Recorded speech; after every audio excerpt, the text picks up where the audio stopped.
되어주는 인생이라고 하는 제목으로 사람을 살리고 사람을 세우는 우리 행전 22번째 시간 함께 말씀 나누겠습니다. 우리 말씀을 나누기 전에 옆에 있는 분들에게 이렇게 같이 한번 서로 축복하고 말씀드렸으면 좋겠는데요. 내가 당신에게 창문이 되어드리겠습니다. 이렇게 한번 서로 인사했으면 좋겠습니다. 시작.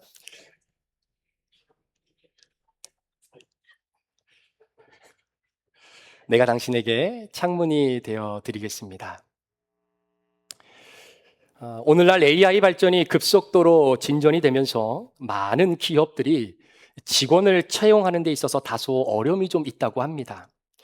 이젠 앞으로 기술력과 정보력에 있어서는 인간이 AI의 기술과 수준을 따라갈 수 없는 이 시대가 이미 깊숙이 우리의 삶 안으로 들어와 있기 때문입니다. 그래서 아무리 실력이 있고 아무리 기술력과 지식이 뛰어나도 AI의 능력을 넘어설 수 없다는 사실 앞에 우리 모두는 다 인정하고 서 있습니다. 이런 시대의 각 기업들은 도대체 직원을 채용할 때 어떤 사람을 채용해야 될 것인지 이 직원 채용에 대한 철학을 그래서 조금씩 바꿔가기 시작한다라고 합니다. 예전에는 학벌 위주로 능력이 얼마나 많은지, 이 사람의 수준이 어떤지, 필드의 경력이 얼만큼 갖추고 있는지에 초점을 맞춰서 사람을 뽑았다고 한다면 이제는 이 모든 것보다 훨씬 더 중요하게 여기는 것이 있다고 합니다. 바로 그 사람의 인성과 사람됨입니다. 근면함과 성실함입니다. 다른 말로 표현하면 사람다움을 갖추고 있는 인재를 등용하는데 요즘 대기업들이 인재를 등용하는 그러한 일에 초점을 맞춘다고 합니다. 자, 그런데 문제는 그런 사람을 찾기가 쉽지 않다는 이런 현실적인 불만의 토로도 사실 우리는 종종 듣기도 하지요. 중국 고사에서 유래된 말이 있습니다. 천구는 얻기 쉬우나 일장은 얻기 어렵다라는 말입니다. 수많은 병사들은 어떻게든 모을 수 있지만 그렇게 모아진 수많은 병사들을 올바른 길로 지혜롭게 인도할 수 있는 장수 한 사람을 찾고 길러내는 것은 쉽지 않다라는 이야기겠죠. 그래서 옛날에부터 내려오는 말 중에 인재를 등용하는 말과 연관되어 있는 말 중에 군사는 모집하면 되지만 장수는 하늘이 내린다라고 하는 말이 있듯이 그만큼 조직과 공동체를 이끌 만한 한 사람을 발굴하고 다듬어가는 일은 여간 쉬운 일이 아닌 것 같습니다. 우리나라 조선의 역사를 보더라도 나라와 백성들을 온전히 돌보는 일보다는 자신의 이익과 안위에 집중하고 그리고 권력에 중독되어 있던 왕들을 보면 하나 같은 공통점이 있죠. 그 주변에 훌륭한 인재들이 없다라는 것입니다. 하지만 역사가 증명하듯 나라가 평안하고 백성들의 안위가 외적으로부터 지켜졌던 그런 시대를 보면 하나같이 왕 주변에는 훌륭한 인재들이 잘 버텨주고 있었다라는 것이죠. 오늘날 어떤 분야를 막론하고도 하나같이 하는 이야기가 사람이 없다, 일할 사람이 없다, 인재가 없다라고 하는 말입니다. 저는 정치에 별 관심은 그렇게 많지는 않습니다만 늘 국민들이 했던 말이 이런 이야기 아닙니까? 어떤 정당이 정권을 잡든지 상관없이 항상 현 정권의 반대적 입장을 고수하는 분들이 입에 꼬리에 꼬리를 물었던 이야기가 이런 이야기입니다. 우리나라에 대통령감 없다. 이래서 나라가 어떻게 가겠는가? 라는 말들이었습니다. 여러분 무슨 말입니까? 인재가 없다는 이야기입니다. 사실 교회도 마찬가지입니다. 시카고나 타주에 계시는 목사님들과 함께 통화하면서 이런저런 이야기를 나누다 보면 목사님들이 이구동성으로 하는 말씀들이 있습니다. 목사님, 제가 있는 여기는 사람이 없어요. 목사님, 우리 교회는 일꾼이 없어요. 목사님, 요즘은요, 우리가 부목사 때처럼 사역했던 그러한 부목사님들을 모시는 것이 하늘의 별 따기처럼 굉장히 어렵습니다. 라고 말합니다. 무슨 말일까요? 인재가 없다라는 이야기입니다. 부목사님을 모시겠다라고 청빙 광고를 내면 그래도 이력서가 좀 들어왔고 그 들어온 이력서들 가운데에 가만히 들여다봐도 함께 사역할 만한 인재가 없다라는 이야기입니다. 그런데 여러분, 정말 인재가 없는 것일까요? 아니면 인재가 있음에도 불구하고 그 인재를 발견하지 못해서 그랬을까요? 탈무드에 보면 이런 이야기가 있습니다. 금맥 위를 걸어가면서도 그것을 모르면 평생 가난하게 산다라는 말이에요. 길가에 널브러져 있는 금도 야, 이것이 금이구나 라는 것을 알아보지 못하면 그저 돌멩이에 불과한 것이다라는 겁니다. 여러분, 인재도 마찬가지입니다. 사람을 보는 눈이 없는 공동체는 정말로 보석 같은 사람을 옆에 두고도 평범한 사람으로 지나쳐 버릴 때가 너무나 많다는 겁니다. 그런 의미에서 본다면 여러분, 세상은 금이 부족한 것이 아니라 금을 알아볼 수 있는 사람의 눈이 부족한 것이 맞을 수도 있겠다라는 생각이 얼핏 듭니다. 이런 맥락에서 오늘 우리가 다루게 될 이 본문은 마치 사람들의 발에 거치는 무모한 돌 같은 인생을 살았던 한 사람이 정말로 보석 감정사의 눈을 만나 진정한 원석으로 탄생하는 놀라운 장면이 기록되어 있는 것이 오늘 본문의 내용입니다. 바로 세계 선교의 물꼬를 텄던 사도 바울의 등장이지요. 초대교회 성도 가운데에 최초의 순교자인 스데반 집사의 재판을 이끌었던 당시 사울이라고 하는 이 청년, 사내들인 공의회에서 정권을 이임받아 오늘도 살기 등등한 상태로 영장을 발부받아 다메섹에 있는 그리스도인들을 잡아 죽이기 위해 당당한 걸음을 옮기고 있던 바로 그 찰나였습니다. 그런데 다메섹에 거의 다다랐을 때에 호련히 하늘로부터 임하는 정오의 빛보다도 훨씬 더 강력하고 밝은 그 빛이 사울을 강하게 비추게 되죠. 그 순간 사울은 그 빛을 보자마자 눈이 멀어버립니다. 그리고 아무것도 보이지 않는 상황 속에 하늘에서 한 음성이 들립니다.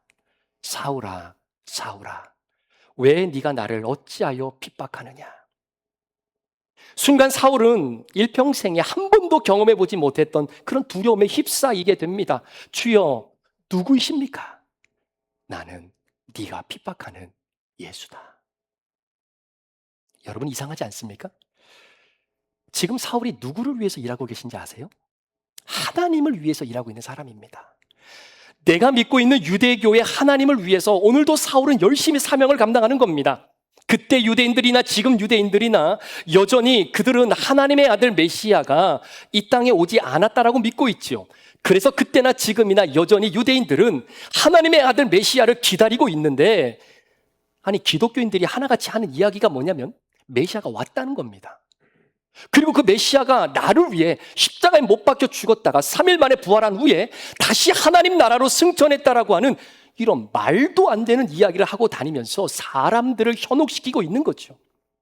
특별히 유대인들의 입장에서는 그 유대교를 가지고 있는 사람들을 설득해서 기독교로 개종시키고자 하는 그리스도인들의 활동들이 너무나 많으니까 사도 바울의 입장에서, 사울의 입장에서는 이런 극악무도한 이단들이 또 없는 겁니다. 그리고 자신이 믿고 있는 유대교 하나님에 대한 이름을 망령되이 여기고 있다라고 생각을 하니 어찌 사울이 좌시할 수 있겠습니까?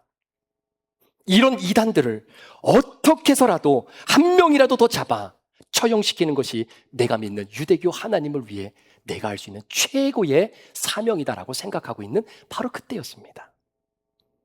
그런데 갑자기 하늘에서 음성이 들리기를, 내가 바로 네가 핍박하는 예수야. 내가 하나님의 아들이야. 내가 그렇게 너희들이 기다리고 있는 메시아야. 그런데 왜 나를 이렇게 핍박하니? 순간 사울은 땅바닥에 털썩 주저앉게 됩니다. 눈은 껌뻑껌뻑 뜨기는 떴는데 마치 비늘 같은 것이 앞을 가리고 있어서 전혀 보이지가 않습니다.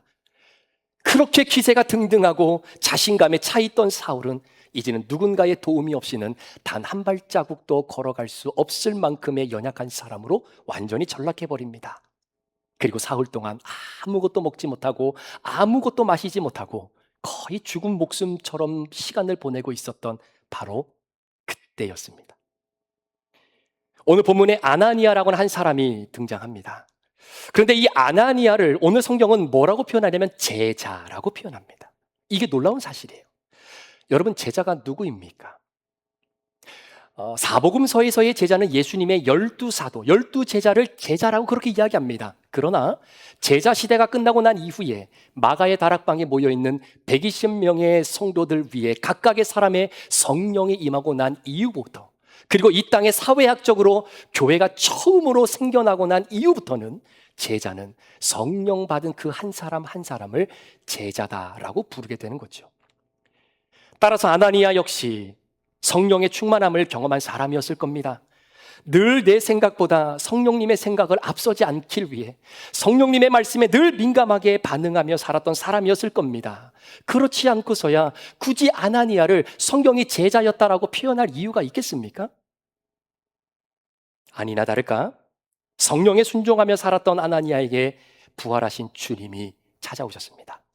그리고 환상 가운데 아나니아에게 앞으로 너에게 무슨 일을 누구에게 어떻게 해야 할지를 자세하게 설명해 주게 되는데 그 내용이 오늘 본문 11절, 12절의 말씀입니다.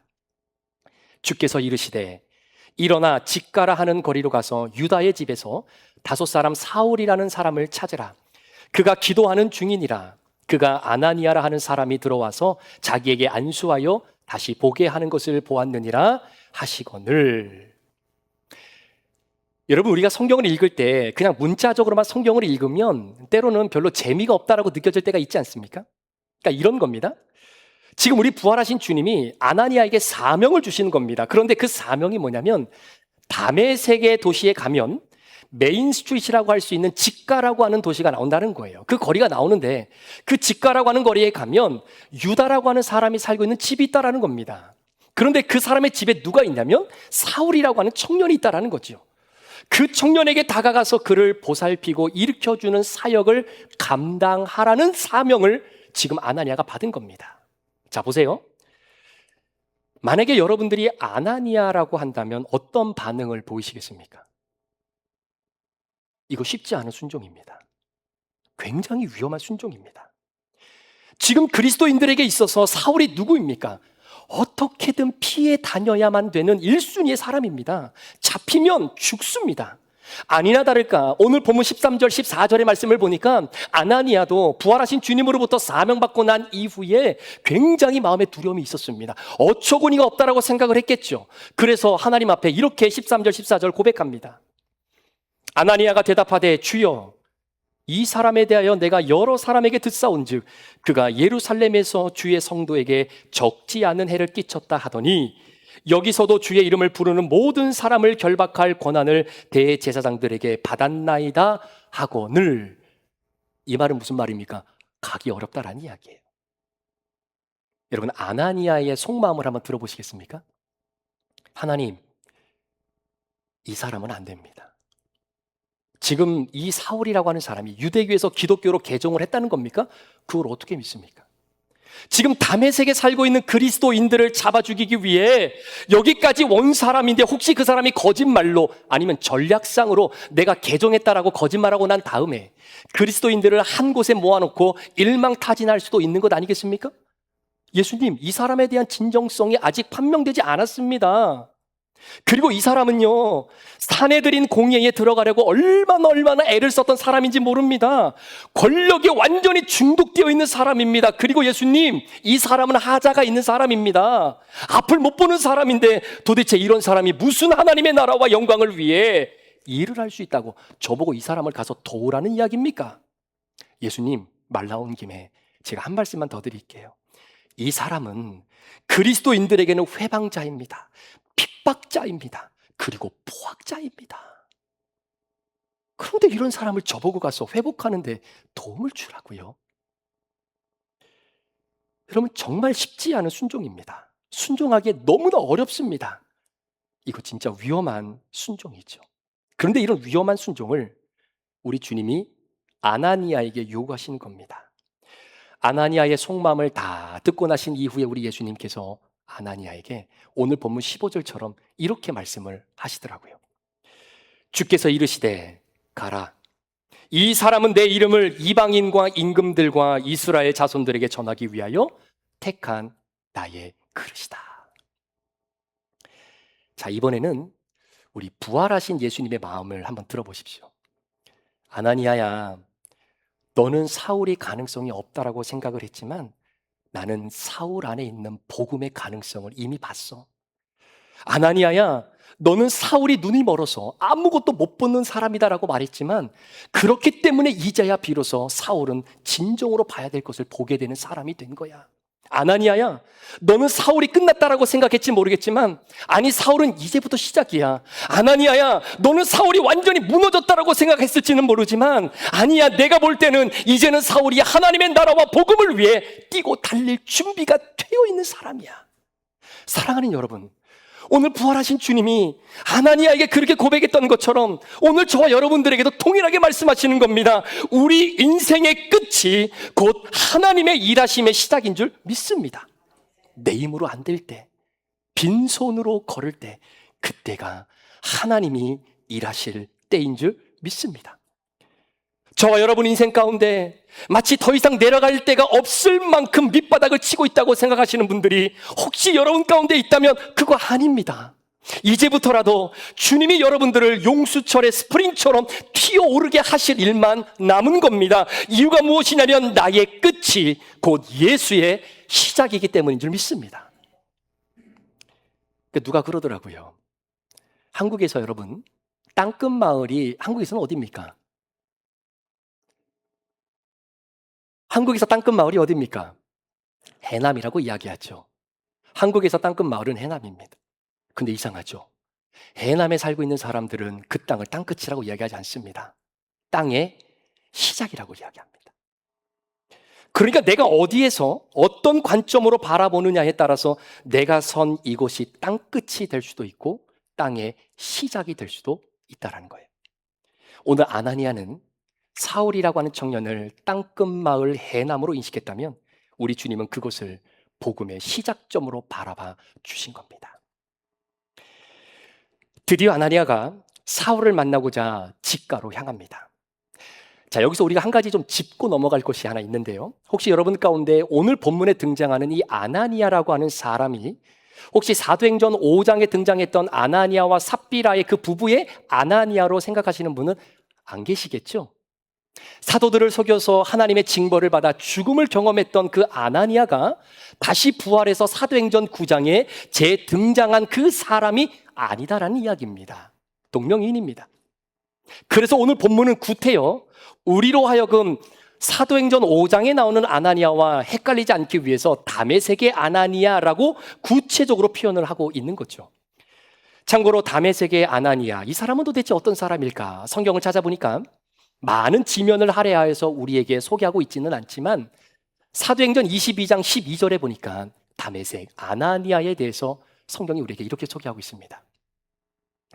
율법에 따라 경건한 사람으로 거기 사는 모든 유대인들에게 칭찬을 듣는 아나니아라 하는 이가. 여러분, 그러니까 원래 아나니아는요, 어느 종교를 믿고 있는 사람이었냐면 유대교를 믿고 있는 사람이었습니다. 그런데 이 사람이 복음을 듣고 개종을 한 겁니다. 소위 유대교 그리스도인들이 된 거죠. 자, 그러니까 생각해 보시겠어요? 유대교를 믿는 입장에 있는 사람들 중에 개종을 해서 기독교로 다시 종교를 바꿨다면 유대교 사람들 입장에서 아나니아는 뭐가 되는 겁니까? 배신자가 되는 겁니다. 자기들의 종교를 버리고 다른 종교로 갔으니까 배신자라고 하는 낙인이 찍혔겠죠. 자, 그런데 성경에 보니까 그럼에도 불구하고 다메섹에서 살고 있는 모든 유대인들에게도 칭찬을 받았다라고 표현을 하고 있는 것을 보면 그만큼 아나니아가 그리스도인으로서 삶의 선한 영향력을 미치고 살았던 사람이었다는 것을 보게 되죠. 여러분, 유대인들에게까지 칭찬을 들었다라고 했으니 더 이상 할 말이 뭐가 있겠습니까? 그래서 아나니아라고 하는 사람의 이름의 뜻이 뭔가 한번 찾아보니까 여호와는 은혜로우시다, 여호와께서 은혜를 베푸셨다라고 하는 사람의 이름의 뜻이 아나니아입니다. 그러니까 이해가 좀 되는 거예요. 비록 아나니아가 볼 때 사울은 실패한 사람입니다. 더 이상 기회가 없는 사람입니다. 앞도 못 보는 사람입니다. 기독교인들에게는 무시무시한 적대자고 회방자고 포획자입니다. 그래서 순종하기가 더 힘들었던 거예요. 말 그대로 너무나 위험한 순종이었습니다. 하지만 하루하루 여호와께서 베푸신 은혜를 힘입고 살아갔던 여인이었기에 위험한 순종이고 부담스러웠던 순종이었지만 결국은 주님의 말씀에 순종합니다. 그리고 온 세계의 열방을 향해 복음을 전하기 위하여 택함받은 나의 그릇, 바로 그 사울을 만나 세상 한가운데로 이끌어냈던 사람이 아나니아입니다. 마치 여러분 집안에 여러분이 집 밖을 내다볼 때에 창문을 통해서 집 밖을 내다보시는 것처럼 어느 누구도 다가가고 싶지 않았던 사울에게 다가가 사울로 하여금 세상이라는 곳을 복음의 렌즈로 하나님의 마음으로 다시금 바라볼 수 있도록 기꺼이 사울이라고 하는 청년의 창문이 되어 주었던 사람이 바로 아나니아입니다. 여러분, 만약에 사울과 아나니아의 만남이 없었다면, 아나니아가 주님의 말씀에 순종하기가 너무나 위험하고 부담스러워서 그 순종을 미루었다라고 한다면, 지금 저와 여러분의 신앙을 견고하게 할 수 있도록 말씀으로 정리해 준 이 사도 바울을 만나지 못할 수도 있지 않았을까요? 다메섹의 사람들에게 사울은 위험한 박해자였지만 하나님께서는 그 영혼 안에 담겨져 있는 선교의 금맥을 발견하셨습니다. 다메섹의 사람들에게 있어서 사울은 그저 하찮은 돌멩이로 봤던 그 사울 속에 아나니아는 하나님이 숨겨 놓으신 복음의 보물을 발견했던 사람입니다. 그리고 그 보물을 보란듯이 세상에 소개해 주었던 아나니아. 따라서 인재가 없는 것이 아닙니다. 인재를 발견하지 못한 겁니다. 사람이 없는 것이 아닙니다. 그 사람을 발굴하고자 하는 의지와 노력이 없었던 것입니다. 그래서 영웅 뒤에는 반드시 숨은 영웅이 있는 거죠. 여러분, 바울이 오늘날 홀로 그렇게 바울이 된 것이 아닙니다. 바울을 찾아갔던 사람, 위험스럽고 부담스러운 순종을 기꺼이 감당해냈던 아나니아가 있었기에 오늘의 바울이 존재할 수 있었던 것입니다. 하나님의 구속의 섭리 가운데 찾아간 사람과 찾아진 사람의 아름다운 만남이 이루어냈던 영적인 콜라보의 모습 아니겠습니까? 사랑하는 여러분, 하나님은 지금도 사람을 준비시키십니다. 하나님의 일하심과 역사는 하나님의 형상대로 창조함을 받은 사람을 통해서 오늘도 이어져 가고 있다는 겁니다. 그래서 하나님은 지금 이 순간에도 바울과 같이 복음의 인생을 걸고 삼터에서 내게 주신 선교지가 여기다라고 믿고 선교사적인 사명을 가지고 이 땅을 살아가는 그 한 사람을 오늘도 하나님은 준비시키고 계신다라는 거죠. 저는 우리 교회 안에도 하나님께서 주의 나라를 위해 일할 사람들을 준비시키고 계심을 믿습니다. 뿐만 아니라 다메섹의 유다 집에 머물고 있는 그 사울에게 찾아가 아나니아가 창문이 되어 주어 사울로 하여금 세상을 볼 수 있도록 도와주었던 그 역할 또한 감당할 사람을 지금도 준비시키고 계신 줄 믿습니다. 그러니까 우리가 섣불리 생각하면 안 되는 거죠. 저 사람은 안 됩니다. 아니, 저런 사람이 어떻게 일을 하겠습니까? 여러분, 우리는 설사 그 사람이 그렇게 보인다 손 치더라도 하나님의 준비하심은 우리의 상상을 초월하는 것입니다. 인재가 없는 것이 아니라 인재를 보는 눈이 없는 것입니다. 인재가 없는 것이 문제가 아니라 인재를 발굴하고 투자하고 밀어주고 믿어주는 그 눈이 없는 것이 더 문제가 아니겠습니까? 지난주 월요일 우리 한마음 어르신들과 함께 낚시 대회를 마치고 우리 김인환 집사님, 김경숙 집사님 댁에서 함께 모여 이른 저녁을 같이 먹을 때 함께 나누었던 이야기입니다. 요즘 한창 월드컵 분위기가 막 이렇게 고조가 되려고 했다가 확 꺼져버렸는데, 자, 그때를 기준으로 우리 대한민국이 멕시코와의 경기에서 아쉽게 패배를 했던 그때였습니다. 그 경기 결과를 놓고 함께 이야기를 했던 거예요. 우리가 2002년 한일 월드컵 대회 때 4강의 신화를 이루었습니다. 그때 사령탑에 있었던 사람이 히딩크라고 하는 감독이죠. 저도 이번에 알게 된 사실인데, 히딩크 감독이 우리 한국의 국가대표 자리를 수락하기로 했을 때에 축구협회에 요구했던 조건 중에 하나가 인사권이었습니다. 즉, 선수를 선발함에 있어서 그 어떠한 다른 사람의 프레셔도 내가 받지 않고 결정하겠다라는 거예요. 이유는 그때나 지금이나 마찬가지겠지만 여전히 국가대표를 결정하는 한국축구협회 내부에 어느 누구도 무너뜨리기가 힘든 보이지 않는 카르텔이 형성되어져 있었기 때문입니다. 그런데 히딩크 감독은 그 카르텔과는 상관없이 실력에 따라서 선수를 뽑은 거예요. 그리고 얼마 후에 히딩크 감독이 그 누구도 알아보지 못했던 축구의 원석을 발견하게 됩니다.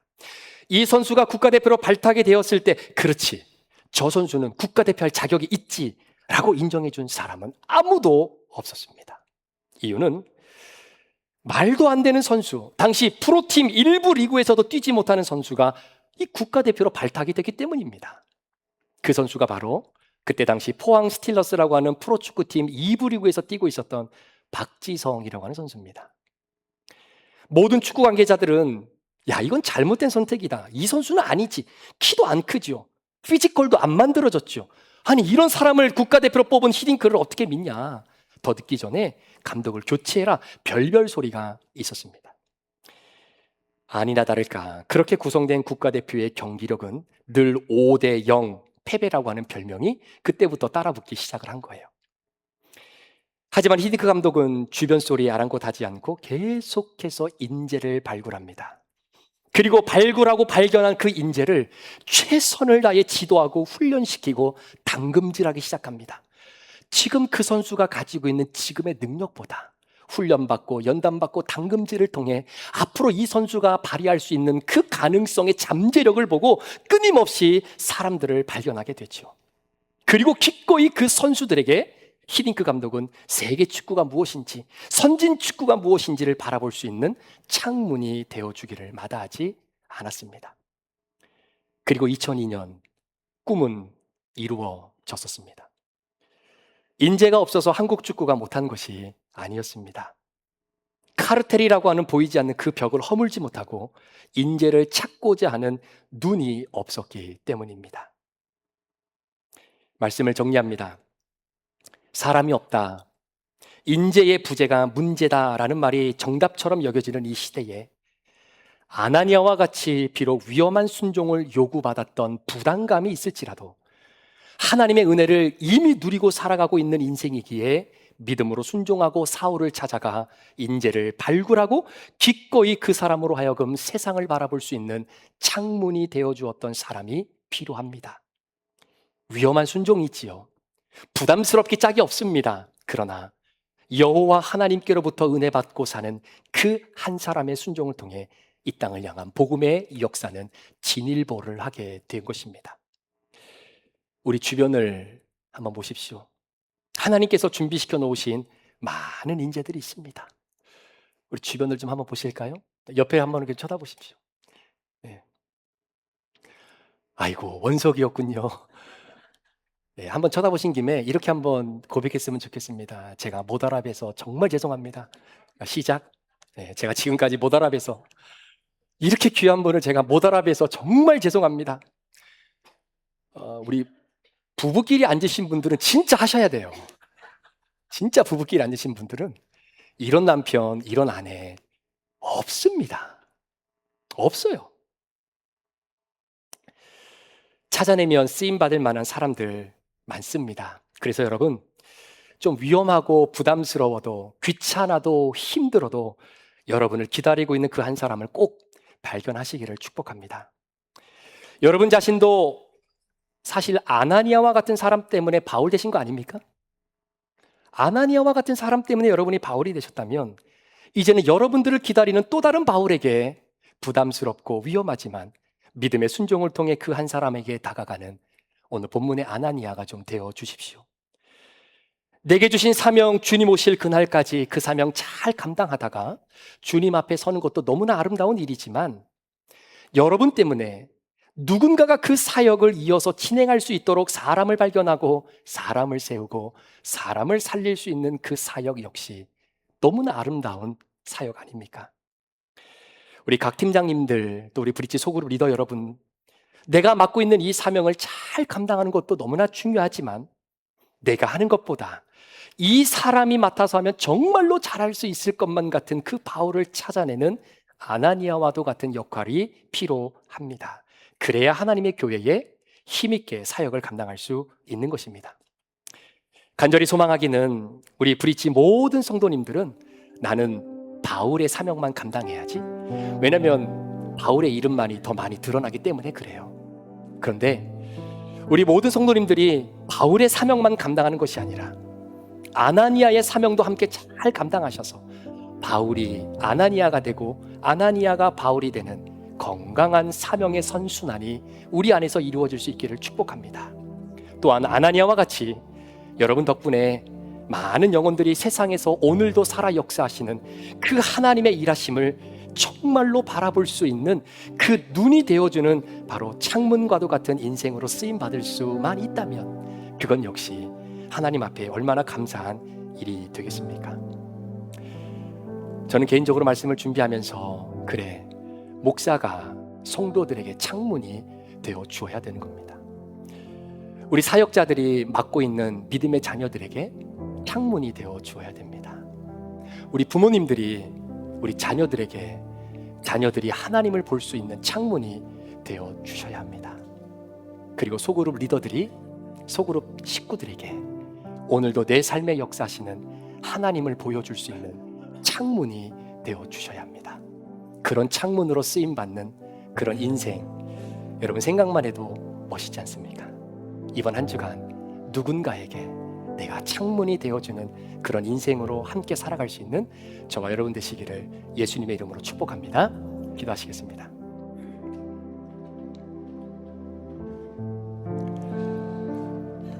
오늘 주신 말씀을 잠시 우리가 머릿속에 좀 기억하고 가슴속으로 함께 품으면서 제가 두 가지 적용 질문을 함께 드립니다. 이 질문에 이번 한 주간 어떻게 우리가 이 말씀을 적용하며 살지 함께 주님 앞에 결단하는 시간 되길 원합니다. 첫 번째 질문입니다. 최근에 큐티를 통해 다소 부담스럽고 위험한 순종을 주님이 나에게 요구하실 때 순종해 보신 경험이 있으십니까? 최근에 큐티를 하면서 다소 부담스럽고 위험한 순종을 주님이 나에게 요구하실 때 순종해 보신 경험이 있으십니까? 두 번째 질문입니다.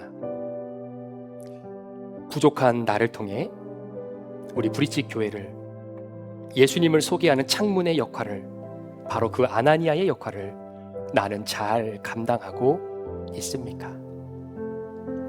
나를 통해 우리 브릿지 교회를 예수님을 소개하는 창문의 역할, 아나니아의 역할을 나는 잘 감당하고 있습니까? 목사로서, 부모로서 말입니다. 이 시간 오늘 내게 주신 말씀 우리 하나님 앞에 다시 한번 결단하면서 주님, 누군가에게 내가 창문이 되어지는 인생 되겠습니다. 어떻게 그렇게 살아가면 될까요? 남편은 아내에게, 아내는 남편에게 창문이 되어 주십시오. 부모는 자녀에게, 목사는 성도들에게, 리더들은 함께 사역하는 팀원들에게 예수 그리스도의 일하심을 보여줄 수 있는 창문이 되어지는 인생 되기를 소망합니다. 우리 그런 마음으로 주님, 나를 그렇게 붙잡아 달라고, 우리 가정을 그렇게 붙잡아 달라고, 하나님 역사해 달라고 이 시간에 주신 말씀 붙잡고 우리 하나님 앞에 결단하며 우리 함께 통성으로 잠시 기도하겠습니다. 기도합니다. 하나님 아버지 감사합니다. 아버지 시간도 하나님 오늘 주신 말씀, 아버지 하나님, 아나니아가 사울에게 찾아가는 것이 아버지 녹록지 않은 결정이었습니다. 그런데 하나님, 여호와의 은혜를 받고 여호와께서 주신 은혜로 공급받으라 살아가는 아나니아는 그 말씀에 순종합니다. 하나님, 우리도 주님의 은혜를 누리며 살아가는 자들인데 하나님, 혹시 우리가 그 은혜에 걸렸지 않게 여전히 아버지 부담스럽고 위험한 순종이어서 우리가 하나님의 말씀을 아버지 늘 마음속에 널리 떨어지고 살고 있지는 않은지 아버지 주님 앞에 다시 한번 결단하며 기도합니다. 하나님, 아버지 내가 누군가에게 창문이 되어지기를 원합니다. 우리 남편들은 아내들에게 창문이 되어지게 하여 주옵소서. 우리 아내들은 남편들에게 나를 통해 예수님의 은혜와 하나님의 사랑을 보여줄 수 있는 아름다운 창문이 되어지는 가정들이 되기를 하나님 아버지가 주님 바라며 기도합니다. 하나님, 우리 부모님들은 우리 자녀들에게 예수님을 보여주는 창문이 되게 하여 주옵소서. 우리 브릿지 소그룹 리더들은 우리 브릿지 가족들에게 하나님이 나에게 이렇게 역사하셨다라고, 하나님이 내 삶에 이렇게 개입하셨다고 고백하는 창문이 되어준 인생을 되게 하시고, 하나님 부족한 목사가 하나님 아버지 우리 성도들에게 창문이 되어줄 수 있도록 하나님 그 사명 잘 감당하도록 하나님 역사하여 주옵소서. 이번 한 주간 누군가에게 창문이 되어지기를 소망하는 삶으로 믿음으로 이번 한 주간을 출발합니다. 우리 귀한 성도들의 삶을 하나님 붙잡아 주시옵소서. 주님, 우리는 부족하고 연약하지만 주님이 열어주시는 믿음의 그 놀라운 은혜의 길을 아버지 하나님 오늘도 함께 걸어갈 수 있도록 우리 하나님 도와 주시옵소서. 성령님, 우리를 붙잡아 주시고 인도하여 주시옵소서.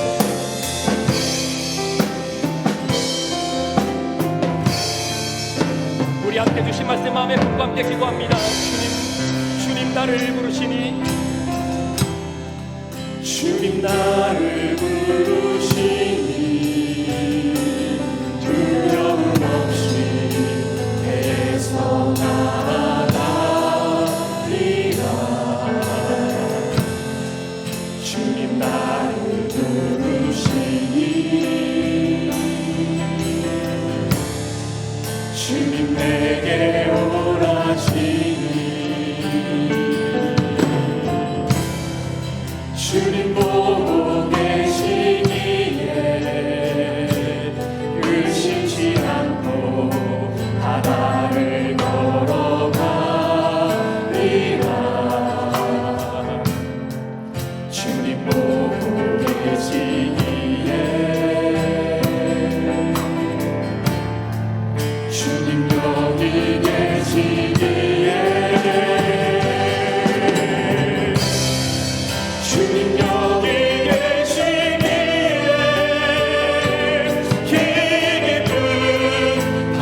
의심치 않고 바다를 걸어가리라. 주님 보고 계시기에 주님 여기 계시기에 주님 여기 계시기에 깊은 바다가 반석이 되고 주님 여기 계시기에 반석 위를 내가 걸어가리라. 주님 여기 계시기에 저것이 파도가 반석이 되고 주님 여기 계시기에 반석 위를 내가 걷습니다. 주님 여기 계시기에 깊은 바다가 반석이 되고 주님 여기 계시기에 반석 위를 내가 걸어가리라. 주님 여기 계시기에 저것이 파도가 반석이 되고 주님 여기 계시기에 반석 위를 내가 걷습니다. 주가 일하시네 주가 일하시네 주께 아끼지 않는 자에게 주가 일하시네 주가 일하시네 신뢰하며 걷는 자에게가 주가 일하시네 주가 일하시네 주께 아끼지 않는 자에게 주가 일하시네 주가 일하시네 신뢰하며 걷게 주님 나를 위하여 주가 일하시네 주가 일하시네 주께 아끼지 않는 자에게 주가 일하시네 주가 일하시네 신뢰하며 걷는 자에게.